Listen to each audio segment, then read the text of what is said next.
This is the Randstad, a ring of major cities including Amsterdam, Rotterdam, The Hague and Utrecht, all connected by suburbs and small towns. Altogether, the Randstad houses nearly half of the Netherlands population. Given the country's population density, the Dutch had to avoid the American-style urban sprawl and instead design compact cities. This approach has led to the Netherlands' remarkable public transport and biking infrastructure and means even suburbs are connected to the biking network. Another result of this focus on avoiding the all-encompassing sprawl is the Green Heart, a protected green area which is surrounded by the Randstad cities. The Green Heart is a natural ecosystem full of pads, bogs, meadows and farms. When you look at the big picture, the Dutch are great at designing efficient cities which are really pleasant places to live. But when you compare the country's small size, currently around 33,000 square kilometers of land, with its population of 17.4 million people, it starts to seem a bit crowded. And while the Randstad and Green Heart show how the Netherlands is ridiculously well designed, no country is perfect. Despite the country's reputation as an urban planning utopia, some serious problems are cropping up,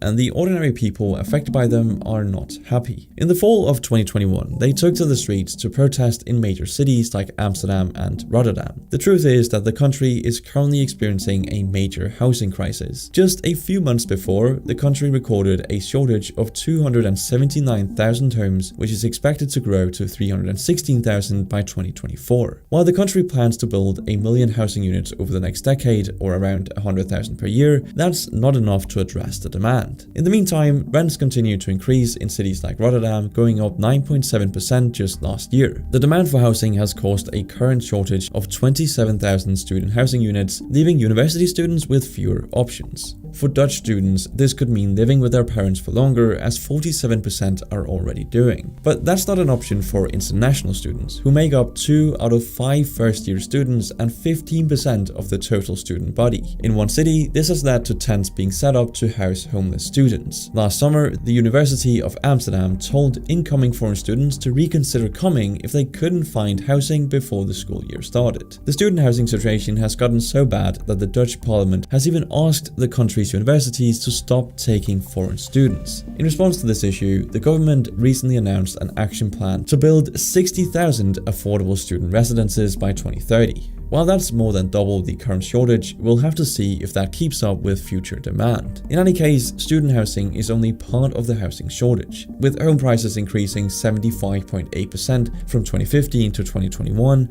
it's increasingly hard for young people to enter the housing market. That means fewer people are likely to have children going forward, since they can't afford to rent an apartment, let alone buy a house with multiple bedrooms. The government has tried to alleviate this problem by cutting taxes for first-time home buyers under 35. They're also reducing them for those over 35 who live on their property. As inflation pushes up interest rates, it may sound like good news that housing prices are finally starting to fall, but demand for housing is still too strong for this to really impact the housing crisis. With this unprecedented situation, could the country look to its past to solve this problem? Historically, the Netherlands has had a pretty genius way of creating new land out of basically nothing. See, for centuries, the Dutch reclaimed land from the sea and marshlands to increase their territory. To give an example, Flevoland, a province of the Netherlands since 1986, was completely below water before 1924. It's pretty incredible that they were able to bring 2,400 square kilometers of land from the seabed. I mean, you can even see it from space. There were also plans to fill in most of the neighboring 700 square kilometers Markermeer Lake, but the idea was abandoned due to political infighting. While I may have made the Netherlands seem like an overcrowded urban hellscape, preserving nature has long been important to Dutch planners. A significant part of Flevoland was left undeveloped and became part of the 29,000 square kilometer Nieuwland National Park, the world's largest man-made natural reserve. And while continuing to reclaim land may seem like an easy option to address the housing crisis, nature is increasingly taking priority, which means the competing priorities of agriculture and preserving nature are inevitably butting heads. What's crazy is how much of a 180 this is compared to the historical approach. While plants and animals animals were always an important part of land reclamation, the fertile land was used for farming crops and raising animals. While the Markermeal Lake reclamation plan was scrapped long ago, several islands are now being built there as part of the new land park, eventually covering 10,000 hectares of land. But instead of using this land for badly needed housing, it's addressing another need: biodiversity, which has diminished over the centuries due to expanding urbanization. Only one island is accessible to the public, allowing nature to take over the rest, sprouting new life and attracting birds and other wildlife to its shores. Thanks in part to land reclamation, about a third of the country's land is now below sea level, which makes it particularly vulnerable to flooding. While the Dutch long ago mastered the art of holding back the ocean, climate change is causing new problems like rising sea levels and extreme weather. For many of the country's current 17,691 kilometers for dikes, that means upgrades like raising and reinforcements are essential to keeping out higher water. But since the sea is projected to rise 1 to 2 meters over the next century, the cost to upgrade the entire country's coastline and rivers could be massive. One estimate ranges from 9 billion euros for a mere 24 centimeter rise in sea level to as much as 46 billion for a 1.5 meter rise. And that excludes the cost of upgrading the existing flood protection system, but even if they manage to keep the sea out, rivers could still overflow and cause massive floods like the recent ones in the Netherlands, Belgium and Germany. Even worse, the dikes next to rivers are made of sponge-like soil called peat, which can dry out with extreme heat, causing it to break apart. This exact thing happened in 2003 in the village of Wilnis, rudely awakening 1,500 villagers at 2 in the morning to evacuate the flood waters. As climate change causes more extreme weather like heat waves and droughts, the risk of more dikes breaking will only increase. So beyond housing, the country is facing serious challenges like rising sea levels and flooding, while also preparing for the possibility of extreme heat causing droughts that dry up the land. With less and less space available and reclaiming land more complicated than in the past, the country is having to reconsider how it uses its land. And when you take a closer look, the current situation is pretty shocking. Farmland takes up a massive 65% of the country's land, followed next by forests and natural areas, and only then built up areas like cities. That means even though agriculture is far from the most important industry economically, it's by far the largest in terms of land use. This dedication to farming despite the lack of land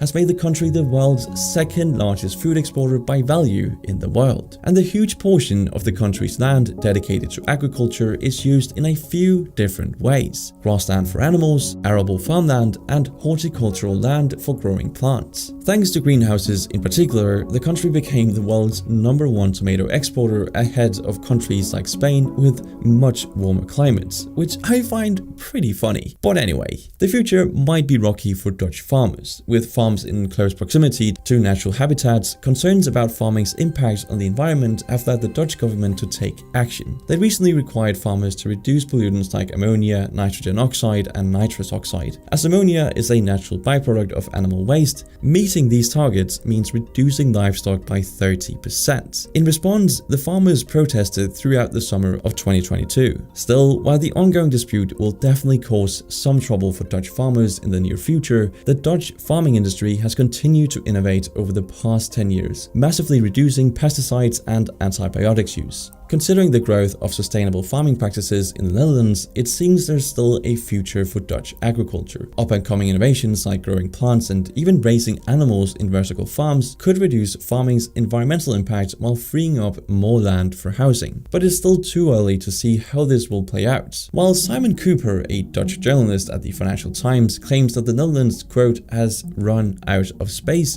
the country is still growing for now. In 2021, the Dutch population grew on average by 316 people each day. But not all regions of the country are experiencing the same challenges. In more remote parts of the country, like Zeeland, Flanders, southern Limburg, and parts of Groningen, the population is declining. As people move away for better opportunities, those who stay are having less children, causing a vicious cycle which drives employers away from the area and further reduces the quality of services for residents. One positive effect of this, however, is that housing prices drop and rental availability increases. While I'm sure it's easier said than done, perhaps remote work can help more people to stay in these areas or allow those in search of more space to move there. Still, for the time being, the places with the most appeal are the ones most affected by the housing shortage. And that's where I think we need some new ideas. A startup called Mikrowoning, meaning micro house, is finding unused private land to build 20 to 40 square meter tiny houses that it rents out at affordable rates. It has already applied to 40 different local governments to build 500 tiny homes across the country. While the project is still in its infancy, the idea has been tried elsewhere with much success. Tens of thousands of ADUs have already been built in California. And another solution seen in Denmark is forcing students to study in other parts of the country by moving the educations to the provincial towns of the country, which, to be honest, hasn't been that great of a solution as it has brought many angry students with it. So the solution isn't immediately evident, but I'm sure the Netherlands will figure it out, like they did with the ocean. But that's it for this video, thanks for watching, and I'll see you in the next one.